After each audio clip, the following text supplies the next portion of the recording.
Hola a todos, j'espère que vous allez bien pour commencer.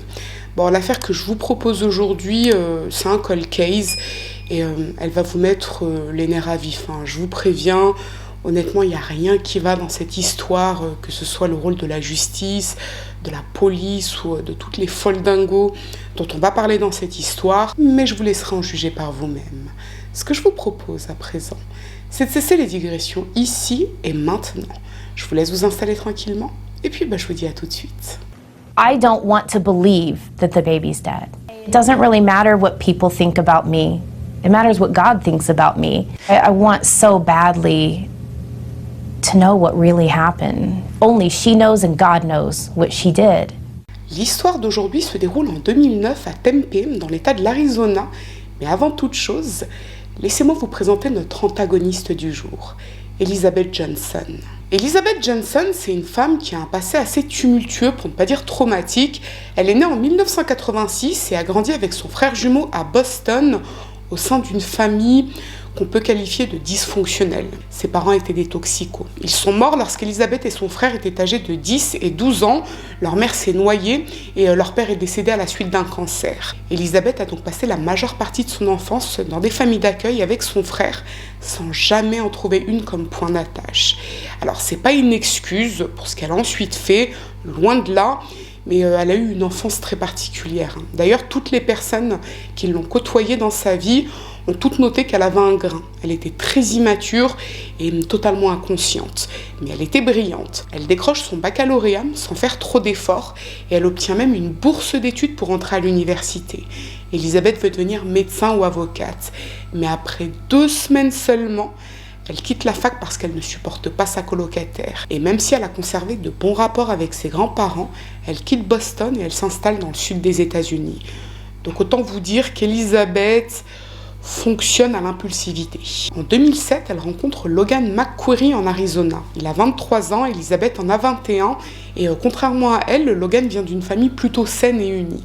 Et il tombe éperdument amoureux d'elle. Le couple s'installe très rapidement dans un appartement à Tempe, mais la relation tourne vite au cauchemar. Elizabeth est colérique, elle est extrêmement jalouse, elle est ce qu'on appelle une dépendante affective, dans la mesure où elle a perdu ses parents très jeunes et qu'elle n'a pas eu vraiment de foyer au sein duquel elle a pu grandir, entourée, aimée. Elle craint toujours de perdre l'amour des autres. La relation est très étouffante pour Logan, elle est même malsaine. Logan doit sans cesse se justifier, il doit lui prouver qu'il l'aime et qu'il ne la trompe pas. Et quand Elizabeth n'est pas satisfaite de son attitude, elle tape des crises. Logan doit tout lui passer. Et quand il lui refuse quelque chose, elle se montre encore plus violente. Elle n'hésite pas à le frapper. Mais Logan reste. Il pense qu'avec le temps, Elizabeth se calmera, elle est jeune. Donc il pense que lorsqu'elle prendra en maturité, elle changera. Durant l'été 2008, Elizabeth tombe enceinte et c'est loin de lui faire plaisir. Elle veut même mettre un terme à la grossesse, mais Logan de son côté veut garder l'enfant. Il a 24 ans et on peut dire qu'il se sent prêt à devenir papa. Il est très heureux de cette grossesse et il parvient même à la convaincre de garder leur enfant. Le petit Gabriel naît en mai 2009 et Logan tombe immédiatement amoureux de son fils. C'est sa petite merveille. Tout comme ses parents qui sont heureux d'accueillir un enfant dans la famille. Il est tout de suite gâté, on lui fait tout un tas de cadeaux, ses grands-parents sont très présents pour lui. Et pour Elizabeth, c'est tout le contraire. Elle ne supporte pas son fils. Elle ressent même de la jalousie. Logan est plus préoccupé par leur fils que par elle. C'est pas juste. Dès que Gabriel pleure, elle change de pièce. Quand il la réclame, elle refuse de le prendre dans ses bras. Et lorsque Logan rentre du travail le soir, il le retrouve enfermé dans la chambre. Il est sale et il porte toujours les mêmes couches qu'il avait le matin. Logan prend rapidement conscience que la sécurité de son fils est en danger. Alors pour vous donner un exemple parmi tant d'autres, au début du mois de septembre 2009, Elizabeth a pété un câble et elle a tout cassé dans l'appartement. Les fenêtres, les miroirs, c'est le propriétaire de l'immeuble qui a prévenu la police et Elizabeth a été arrêtée pour violence domestique. Alors heureusement, à ce moment-là, Gabriel était à la garderie, puisque il arrivait que le couple pose le petit Gabriel à la garderie, vu qu'Elizabeth ne voulait pas s'en occuper. Et là, ce que je vous raconte, c'est quand même un quart de ce que Logan supportait au quotidien. Ils ont dû changer 3 fois de domicile à cause de la violence d'Elizabeth. Elle ne supporte pas son fils, elle ne supporte pas son rôle de mère, elle ne supporte pas de ne plus être la priorité de Logan, et elle a même tenté de le convaincre de faire adopter leur fils par un couple qui vit en Arizona, Tammy et Jack Smith. Bien évidemment, Logan a refusé. Il ne veut pas abandonner son fils, il l'aime et il veut qu'il grandisse auprès de ses parents, même si il se rend compte qu'Elizabeth est quand même assez instable. Au début du mois de décembre 2009, Logan prend une décision. Il s'est rendu compte que lui et Elizabeth n'étaient pas du tout compatibles, qu'elle avait des comportements de déséquilibrés, pour dire les choses clairement, et il lui annonce qu'il veut la quitter. Leur fils n'a que 8 mois, mais c'est mieux pour tout le monde. Et comme ça, Logan pense que Gabrielle ne grandira pas dans un environnement violent. Mais Elizabeth n'est pas de cet avis. S'il la quitte, elle lui laissera la garde du petit. Il est hors de question qu'elle s'en occupe. Ce que Logan accepte. Il lui dit, écoute, tu veux pas de ton fils, très bien, ça va pas m'empêcher de te quitter. Je vais partir, et puis quand il y aura une audience pour décider de la garde du petit, je le récupérerai. Ça met Elizabeth en rage, parce qu'elle pensait qu'elle pouvait faire du chantage à Logan avec leur fils. Là, elle voit qu'il accepte d'avoir la garde exclusive, mais qu'il maintient la séparation. Elle lui parle alors d'adoption. Elle lui dit « Ok, dans ces cas-là, si tu me quittes, je vais faire adopter notre fils. » Et là encore, Logan refuse. Et de toute façon, pour lui, cette histoire d'adoption, c'est quand même assez grotesque, parce qu'on ne peut pas faire adopter un enfant quand l'un des deux parents veut le garder. Donc il se dit, elle veut me faire du chantage, il en est hors de question, j'ai déjà suffisamment ployé pour toutes ces demandes loufoques par le passé, là il est hors de question que j'accepte. Donc il prend ses affaires, ses clics et ses claques, et il retourne s'installer chez ses parents. Et il lui laisse le petit Gabriel, puisque de toute façon, d'ici peu, il y aura une audience pour déterminer la garde du petit. Ce que Logan ignore, c'est qu'Elizabeth a un plan machiavélique en tête, un plan pour le punir. Le 9 décembre, donc quelques jours après le départ de Logan, elle appelle la police et elle leur dit que son ex-compagnon, donc Logan, vient d'enlever leur fils. La police se rend à l'appartement et effectivement, le petit Gabriel n'y est pas. Elisabeth leur dit en pleurs que son ex-compagnon a volé l'enfant et qu'elle veut récupérer son fils. Et en fait, cette histoire est complètement fausse. Ce qu'il s'est passé, c'est qu'après le départ de Logan, Elisabeth a contacté les Smith, donc le couple qui veut adopter son fils, et elle leur a déposé Gabriel. Là, les agents de police contactent Logan et ils réalisent très rapidement que le petit Gabriel se trouve chez les Smith. Ils y vont, et chose très étonnante, ils le leur laissent. En fait, ce qu'il s'est passé entre-temps, c'est qu'Elisabeth a rempli un document officiel dans lequel elle octroie la garde temporaire de son fils aux Smith. Donc là, Tammy présente ce document aux agents de police et elle leur dit, écoutez, non, cet enfant est chez nous, mais de façon totalement légale. Et pourquoi je vous dis que c'est étonnant ? Tout simplement parce que Logan réclame la garde de son fils.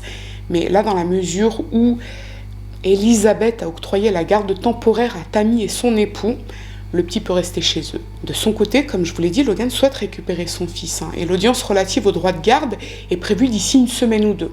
Et il a prévu de demander la garde exclusive, puisqu'il a conscience qu'Elisabeth est prête à tout pour se venger de lui. Et ajouté à ça, Tammy Smith qui le harcèle du matin au soir par téléphone pour qu'il accepte de signer le renoncement à ses droits parentaux.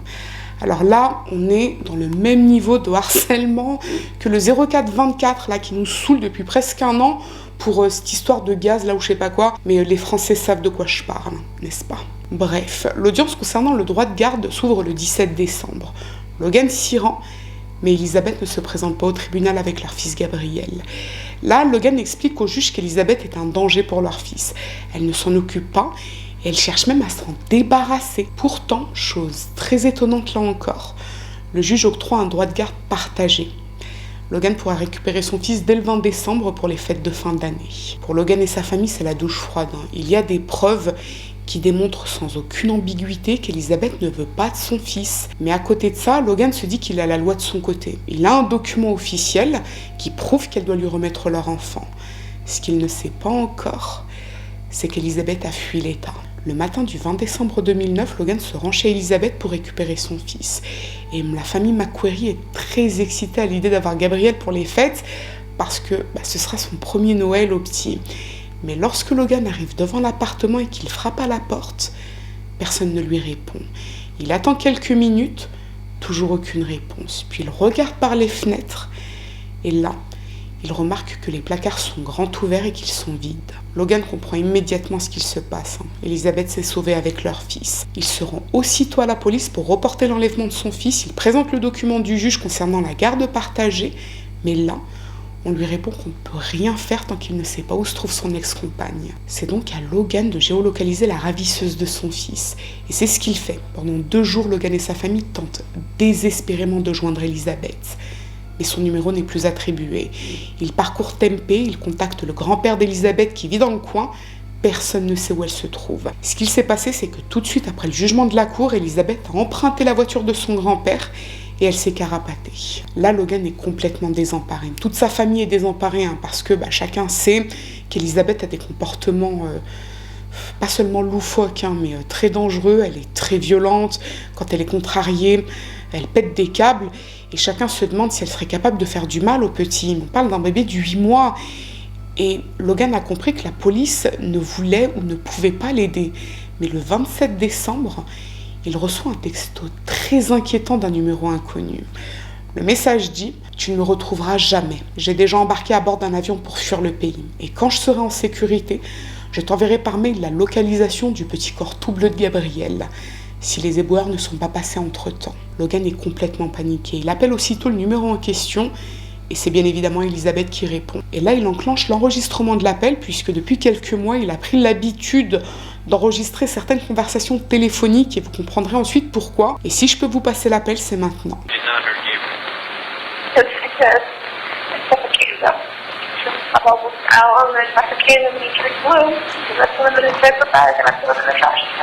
Where are you? Where's Gabriel? What? No, you didn't. Je ne vous ai pas passé tout l'appel, mais Elizabeth explique à Logan que si elle a tué leur fils, c'est pour se venger de lui parce qu'il aurait parlé avec des filles. Il l'a trompée, elle en est sûre. Il a détruit sa vie, donc il doit souffrir. Alors je vous laisse imaginer l'état de Logan.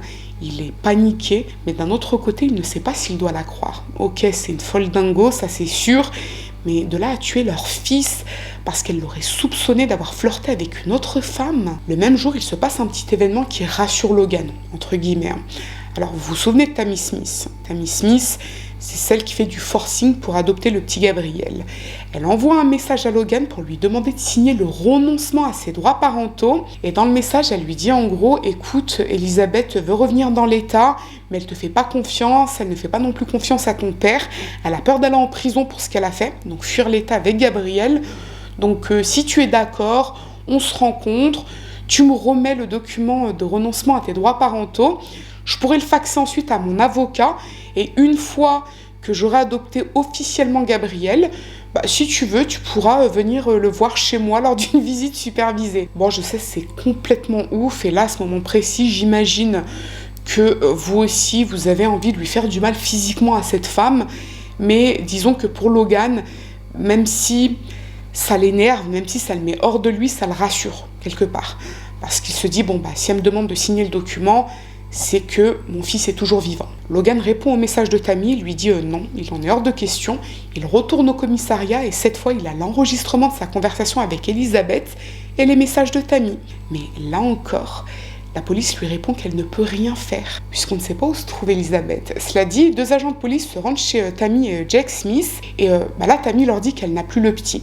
C'est vrai qu'Elizabeth le leur avait remis le 9 décembre, et le 18 décembre, donc le lendemain du jugement pour la garde partagée, Elizabeth est passée récupérer son fils et elle a fui l'État. Et Tammy leur explique qu'elle ne sait pas où elle se trouve. Les agents de police lui demandent s'ils peuvent fouiller son domicile, elle accepte. Aucune trace du petit Gabriel. Le lendemain, Logan se rend à une audience au tribunal concernant la garde de son fils, puisqu'entre-temps, il a informé les autorités qu'Elizabeth ne lui a pas remis leur fils. Elle a donc violé son droit de garde. Et Elizabeth ne se présente pas à cette audience. Et c'est à partir de là qu'un mandat d'arrêt est lancé contre elle. Tammy Smith est une nouvelle fois interrogée, son ordinateur et son téléphone portable sont fouillés, et ce qu'on découvre est très épicé. Accrochez-vous bien. Depuis quelques mois, Tammy effectuait des recherches très loufoques sur Internet. Elle a notamment recherché comment changer de juridiction pour le droit de garde d'Elizabeth. Elle cherchait un État qui serait plus enclin à octroyer la garde exclusive à Elizabeth pour ensuite pouvoir faciliter l'adoption. Et elle a pensé au Tennessee, entre autres. Puis elle a carrément recherché comment adopter Elizabeth pour obtenir ensuite la garde de Gabriel. Et c'est même pas fini, Les enquêteurs creusent cette piste et il découvre que quelques semaines avant la disparition de Gabriel, Tammy avait rempli le document d'adoption avec Elisabeth et pour le document de renoncement aux droits parentaux, elle avait indiqué que le géniteur de Gabriel est son cousin. Alors au départ, elle avait demandé à l'une de ses amies si elle pouvait utiliser le nom de son mari pour qu'il soit inscrit comme géniteur dans le document. Et comme ça, il pourrait le signer, ce qui permettrait l'adoption. Mais son amie avait bien sûr refusé, elle s'était même embrouillée avec elle. Du coup, Tammy avait finalement inscrit le nom de son cousin. Et quelques jours après, elle avait déposé plainte contre Logan pour menace de mort. Là encore, c'est totalement faux. Comme je vous l'ai dit, depuis quelques mois, Logan avait pris l'habitude d'enregistrer toutes ses conversations téléphoniques avec Elisabeth, Tammy et son mari Jake. Et lorsqu'il avait été convoqué par la police pour cette histoire de menace de mort, il leur avait remis les enregistrements. Il n'y avait aucune menace, uniquement du harcèlement constant de la part de Tammy pour qu'il signe le document de renoncement de ses droits parentaux. Cette femme est complètement starbée. Toujours est-il que grâce aux appels et aux messages échangés entre Tammy et Elisabeth, les enquêteurs parviennent enfin à la localiser. Elle se trouve au Texas, à San Antonio plus précisément, c'est une ville à 13 heures en voiture de Tempe. La police de l'Arizona se met en relation avec les autorités du Texas et ce qu'ils découvrent, c'est qu'Elisabeth est arrivée à San Antonio le 22 décembre. Elle a loué une chambre d'hôtel avec son fils jusqu'au 24 décembre, elle a cherché du travail, mais elle n'a été embauchée nulle part. Et durant son court séjour dans le motel, elle s'est payé les services d'une babysitter qui a été interrogée et qui a déclaré que le petit Gabriel semblait drogué. Elisabeth lui avait même dit qu'elle devait lui donner du Tylenol pour l'endormir s'il pleurait trop. Le Tylenol, c'est un paracétamol. La police retrouve la voiture du grand-père d'Elisabeth à un arrêt de bus à San Antonio, mais elle est vide. Cela dit, il y a toujours le siège pour bébé à l'intérieur. La dernière fois que le petit Gabriel a été vu vivant, c'est à l'hôtel de San Antonio le 24 décembre. Après ça, on suppose qu'Elisabeth a fui le Texas. Le FBI prend aussitôt la main sur cette affaire. Un mandat d'arrêt est envoyé dans tous les États-Unis pour la retrouver et le 30 décembre, elle est interpellée à Miami en Floride, mais seule. Elle n'a pas le petit Gabriel avec elle. Et ce qui est sûr, c'est qu'elle ne l'avait pas non plus pendant son trajet jusqu'à la Floride, puisque l'enquête a révélé que lorsqu'elle a acheté son ticket de bus à San Antonio et qu'elle est montée dans le bus pour rejoindre Miami, elle y est montée seule. Elisabeth est interrogée par le FBI pour savoir où se trouve le corps de son fils, puisqu'elle a explicitement dit qu'elle l'avait tué. Mais elle change aussitôt son histoire. Non, ce n'est pas vrai. Elle n'a pas tué son fils, contrairement à ce qu'elle a raconté à Logan. Il va bien. Elle va tout nous expliquer. Elisabeth raconte qu'elle songeait à faire adopter son fils depuis un petit moment. Mais bon, ça on savait déjà. Elle s'est donc rapprochée du couple Smith qu'elle avait rencontré de façon totalement hasardeuse à un aéroport quelques mois auparavant. Mais ce qui bloquait dans son projet d'adoption, c'était Logan. Il ne voulait pas renoncer à ses droits parentaux. Donc le lendemain du jugement du 17 décembre, Elisabeth s'est enfuie au Texas. Elle voulait s'installer à San Antonio et y vivre, c'est pour ça qu'elle cherchait du travail, mais avant tout, elle devait trouver une famille d'adoption pour Gabriel. Le 26 décembre, elle s'est rendue dans un parc pour enfants à San Antonio. Elle était avec son fils, elle était pas bien. Et là, elle a rencontré un couple qu'elle décrit comme jeune et blanc et qui semblait tout à fait charmant. Ils ont remarqué qu'elle n'était pas bien, mais ils lui ont parlé. Et Elisabeth leur a confié qu'elle ne voulait plus de son fils. Le couple, complètement attristé par cette histoire et poussé par un élan d'humanisme et de générosité, lui a alors proposé de l'adopter. Donc Elisabeth leur a donné. Cela dit, Elisabeth donnera ensuite une autre version des faits. Elle racontera qu'elle a été mise en relation avec ce couple par son amie Tammy. Elle aurait passé quelques jours avec le couple à San Antonio pour s'assurer qu'ils étaient corrects, puis elle leur a donné son fils. Mais elle ne connaît pas leur identité. Tout ce dont elle se souvient, c'est que la femme s'appelait sans doute Cheryl, et elle insiste, elle l'a fait gratuitement. Ils avaient l'air parfaitement sains d'esprit, donc selon elle, Gabriel va bien, c'est une certitude. C'est d'ailleurs pour ça qu'elle a inventé cette histoire de meurtre quand Logan l'a appelée le 27 décembre. C'était un prank, quoi.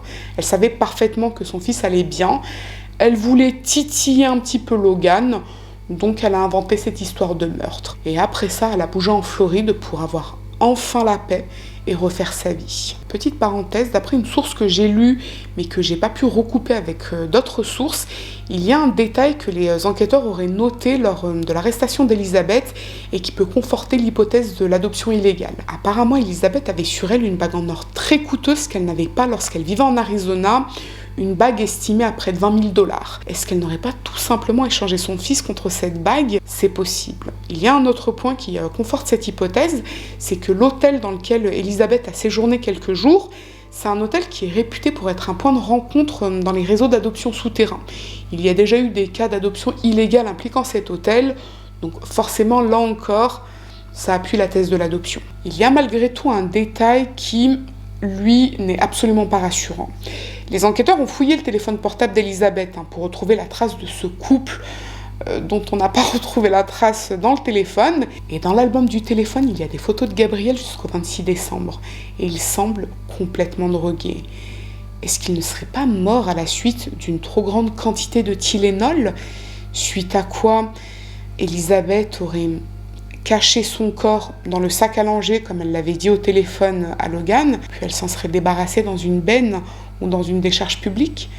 C'est possible, mais il n'y a pas de corps pour le confirmer. Elizabeth est extradée en Arizona et elle est mise en examen pour enlèvement, séquestration, maltraitance sur enfant et violation du droit de garde.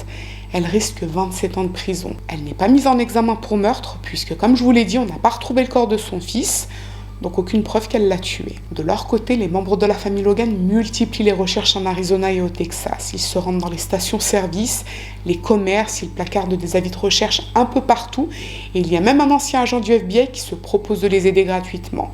Mais aucune trace du petit Gabriel. Les autorités du Texas, quant à elles, pensent que le garçon a sans doute été tué par sa mère. Les fouilles sont même effectuées dans les bennes à ordures, les décharges de San Antonio, mais aucune trace de Gabriel. Et du côté de l'Arizona, Tammy Smith est interpellée le 6 janvier 2010. Elle est interrogée, mais elle nie avoir quoi que ce soit à voir avec la disparition de Gabriel. Elle va elle aussi tout nous expliquer. Son mari et elle ont rencontré Elizabeth au mois de juin 2009 à l'aéroport d'Indianapolis dans l'Indiana. Elizabeth était avec le petit Gabriel qui n'avait que 2 mois et elle pleurait. Elle semblait complètement désemparée. Tammy s'est approchée d'elle pour la réconforter. C'est une femme de 37 ans, une maman, donc forcément ça l'a touchée. Les 2 femmes ont discuté et Elizabeth lui a confié qu'elle voulait faire adopter son fils parce qu'elle était dans une relation toxique avec son compagnon. Par chance, Tammy vit elle aussi en Arizona avec son mari. Elle a alors proposé à Elizabeth d'adopter le petit Gabriel. Les 2 femmes se sont échangées leurs coordonnées, elles ont gardé contact et au fil des semaines, elles ont cherché un moyen de lancer la procédure d'adoption. Mais dans les règles. Elles voulaient être dans les règles. Le 9 décembre, Tammy et son mari ont de nouveau rencontré Elizabeth et le petit Gabriel, en Arizona. Et ce jour-là, Elizabeth était prête à leur donner définitivement son fils. Le seul problème, c'est qu'il manquait le document de renoncement de droits parentaux de Logan. C'est pour ça que Tammy a ensuite contacté Logan pour qu'il le signe, ce qu'il avait refusé de faire. Mais Elizabeth leur avait laissé son fils pendant près d'1 semaine avec le fameux document de garde temporaire avant de le récupérer quand elle avait été notifiée de sa convocation au tribunal pour le droit de garde. Elizabeth a récupéré son fils et elle s'est enfuie. Tammy n'en sait pas plus. Oui, c'est vrai, elle admet qu'elle a rempli de faux documents, mais c'était uniquement pour le bien du petit. Elle pensait que Logan le maltraitait. Elle a agi pour le bien de la nation d'une certaine façon. Bon, ce qu'on découvre surtout, c'est qu'en plus d'être une grosse folle, Tammy a un parcours de vie plutôt chaotique. Elle a grandi dans un foyer instable, puis quand elle est partie de chez elle, elle a travaillé comme stripteaseuse à la Nouvelle-Orléans et dans le Tennessee. Elle a été mariée 5 fois, et une fois elle était même mariée à 2 hommes en même temps, dans 2 états différents. Elle a été condamnée pour ça, et elle a eu 3 enfants avec l'un de ses maris. Et en 2001, elle l'a quitté pour épouser Jack Smith, qui est un ancien guitariste avec lequel elle pensait pouvoir percer dans la musique. Oui, Tammy c'est une artiste, mais c'est également une escroc puisqu'elle a déjà été arrêtée pour falsification de chèques et arnaque. Et lorsqu'elle avait divorcé du père de ses enfants, elle lui avait cédé la garde de leurs 3 enfants parce qu'elle ne voulait pas s'en occuper. Mais au fil des années, elle a réalisé qu'elle voulait de nouveau être maman. Elle n'arrivait pas à en avoir avec Jake, donc elle a pensé à l'adoption. Elle avait déposé des dossiers d'adoption dans plusieurs agences et pour plusieurs pays, les États-Unis, mais également l'Afrique, la Chine. Bref, Tammy était déterminée à fonder un foyer avec son nouveau mari, quitte à falsifier des documents officiels. Tammy Smith est mise en examen pour complicité de violation du droit de garde de Logan McQuarrie et falsification de documents. Alors, c'est bien, mais tout ça ne nous dit toujours pas où se trouve Gabriel. Tammy est relâchée sous caution et en mai 2010, Elizabeth l'appelle depuis la prison. Les 2 femmes ont une conversation qui est enregistrée forcément et dans cette conversation, Chacune s'accuse mutuellement de la situation. Bon, c'est une conversation qui est quand même assez loufoque. Si je peux vous passer un morceau, c'est maintenant. Yeah, you set it all up. They were your friends. No, they weren't. Yes? Then who are they? Then what's their names if they're my friends? I don't know. You set it all up in San Antonio. You told me to go to a shelter and pretend like I was being beat. No, I told you instead of running and hiding and changing your identity, go to a shelter. Don't just go run and hide your identity. What is illegal? What was Everything illegal you told me to do from the very beginning was illegal. Lying about the paternity of the fatherhood, putting your cousin's name and number. Okay, that wasn't, in my mind, that wasn't anything illegal. That was me helping you fill out your paperwork. Just so you know, we will be suing you. We will be suing you. For what? So no. For what? What? What did I do to you? Destroying our lives. For destroying our lives with your lies and by keeping your mouth shut. I didn't tell you any lies. Well, you ruined my life from the very beginning. I trusted you and believed you, and you're totally not the person that you said you were. Elizabeth, you have destroyed our lives. Donc les deux femmes s'accusent mutuellement et elles ont l'air très convaincantes l'une et l'autre. Alors, le procès d'Elizabeth prend énormément de temps à démarrer. D'ailleurs, au mois de septembre 2011, il est même repoussé puisque le juge déclare qu'Elizabeth n'est pas apte à être jugée. On pense qu'elle a des troubles mentaux, mais elle n'a jamais été diagnostiquée comme telle et elle n'a jamais été soignée par le passé. Donc on ne sait pas clairement en fait de quoi elle souffre. Mais d'après moi, si le procès est autant repoussé, la vraie raison, c'est surtout qu'on veut s'assurer que le petit Gabriel est mort avant de la juger. Pour le moment, on n'a pas retrouvé le corps. Et sans corps, elle ne peut pas être inculpée de meurtre. Là, elle va être jugée pour enlèvement, séquestration, maltraitance sur enfant et violation du droit de garde. Les autorités pensent que le petit Gabriel est mort, mais voilà, on n'a aucune preuve de ça. Et on pense sans doute que si on juge Tammy avant, on pourra faire ressortir des éléments qui permettront de savoir ce qu'il est vraiment arrivé au petit Gabriel. Le procès de Tammy Smith s'ouvre en mai 2012. Pour rappel, elle est mise en examen pour complicité de violation du droit de garde de Logan McQuarrie et falsification de documents. Et durant le procès, elle maintient qu'elle ne sait pas où se trouve Gabriel. Et quand on lui demande si Elizabeth a pu faire adopter son fils, elle répond que c'est possible, mais elle n'en sait pas plus. À l'issue du procès, Tammy est reconnue coupable. Elle est condamnée à 30 jours de prison et 3 ans de mise à l'épreuve. Et autant vous dire que cette sentence en a choqué plus d'un. Et ça n'a pas manqué de faire réagir Elizabeth, qui elle attend son procès depuis plus de 2 ans et qui risque 27 ans de prison. Au mois de juillet, donc quelques mois après le procès de Tammy, elle écrit même une longue lettre au juge pour manifester son mécontentement. Alors elle a écrit beaucoup de lettres au juge depuis qu'elle est incarcérée, pour se plaindre entre autres de l'injustice qu'elle subit et blabla. Mais celle-là, donc la lettre qui date de juillet 2012, mérite le détour, donc je vais vous la lire et je mettrai sous la vidéo une timeline pour ceux que ça fan. À l'honorable juge Kremer. Bon, jusque-là, tout va bien. Je suis désolée, mais je ne peux pas accepter la légèreté avec laquelle vous avez condamné Tammy Smith. J'ai été choquée lorsque j'ai appris la nouvelle, comme beaucoup de monde. Je n'arrive pas à comprendre. 30 jours de prison, 3 ans de mise à l'épreuve. Comment avez-vous pu? Êtes-vous fou? Aveugle? Sourd? Je ne veux pas faire comme si j'en savais plus que vous, mais en vrai, j'en sais plus que vous, si vous voyez ce que je veux dire. Je ne veux pas être grossière et vous manquer de respect, mais vous ne respectez pas mon cas et vous n'en tenez pas compte. Cela n'a aucun sens. Elle a perdu sur tous les chefs d'accusation et le jury a trouvé des facteurs aggravants sur les 2 chefs d'accusation de culpabilité. Vous ne vous basez même pas sur les faits. Vous devriez le savoir mieux que quiconque. L'opinion publique est ce qu'elle est. J'ai oublié de vous demander si vous aviez donné une explication à la sentence de Tammy. Tout ce qui me vient à l'esprit, c'est corruption. Encore une fois, je suis désolée, mais je ne crois pas que ce soit l'occasion de se faire taper sur les doigts. Pas le moins du monde. Je n'avais pas d'antécédents non plus, mais je suis en prison depuis 2 ans et demi avec une caution d'1 million de dollars. On me prive de ma vie, de ma liberté, de mon intégrité physique sans procédure régulière. Je n'ai même pas eu mon procès, mon droit à un procès rapide. Je n'assume pas la responsabilité, cela viendra. Mon point de vue n'a même pas encore été présenté. Sa seule défense à Tammy consiste à me pointer du doigt, à me jeter sous le bus pour ce qu'elle a orchestré en disant « Oui, elle l'a probablement fait. » J'ai peut-être beaucoup de choses à me reprocher, mais je ne me compare pas à Jésus-Christ dans ma souffrance, comme Tammy Smith l'a ouvertement prétendu, et je ne me sers pas de ça pour en tirer profit. Je devais au moins dire ça, sans entrer dans les détails. Je ne vous fais pas confiance pour continuer à gérer mon cas et mon futur procès. Il y a quelque chose qui cloche dans votre jugement. Je crois fermement que vous avez été corrompu. Je sais que ce sera en vain, mais je dois vous demander officiellement de démissionner et de vous retirer en tant que juge-président mon affaire et mon procès. J'espère que si vous ne le faites pas et que je perds le procès, je pourrai m'en servir pour faire appel. J'aurais probablement dû en parler à mon avocat, mais je suis presque sûre de ce qu'il dirait. Je sais que cela n'arrivera pas, mais je tenais à ce que cela soit dit, que je ne pensais pas pouvoir bénéficier d'un procès équitable et impartial avec vous comme juge. Je ne veux pas être irrespectueuse, mais je ne peux pas réagir autrement. Je n'arrive pas à m'en remettre. J'ai essayé toute la semaine, j'ai essayé. Je ne pense pas que ce soit juste et j'ai de sérieux doutes à votre égard. Honnêtement, je pense que votre condamnation était complètement absurde et ridiculement provocante. Les vieilles habitudes dans la vie dure. Je ne suis pas le genre de personne qui peut s'asseoir et ne rien dire. Peut-être que je devrais essayer, et puis peut-être pas, jamais. Et à côté, elle a dessiné un visage méchant. Sincèrement, Elizabeth Johnson. Bon, eh bien, il faut croire que la lettre d'Elizabeth a permis d'accélérer le processus, puisque son procès s'ouvre finalement en octobre 2012 à Maricopa. Mais elle n'est toujours pas mise en examen pour meurtre, faute de preuves. À ce moment-là, le petit Gabriel a disparu depuis près de 3 ans, et Elizabeth refuse de dire où il se trouve. Le procureur lui a même proposé un deal. Si elle révèle où il est, elle ne sera pas poursuivie pour enlèvement. Mais Elizabeth maintient qu'elle ne sait pas, et elle s'effondre même en pleurs pendant les audiences.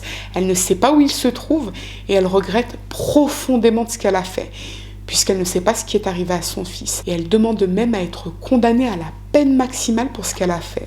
Alors, le procureur pense que c'est de la manipulation. D'après lui, elle cherche à attirer la sympathie du jury pour éviter la condamnation, justement. Elle sait pertinemment que si elle est reconnue coupable d'enlèvement, elle prendra au minimum 20 ans.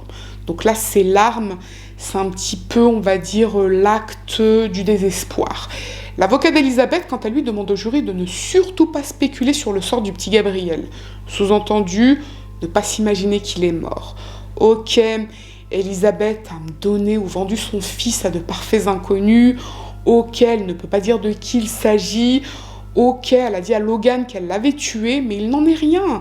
Il va bien. En tout cas, il allait bien la dernière fois qu'elle l'a vu. Après 2 semaines de procès et à la surprise générale, Elizabeth est reconnue coupable de séquestration et de violation du droit de garde de Logan McQuarrie.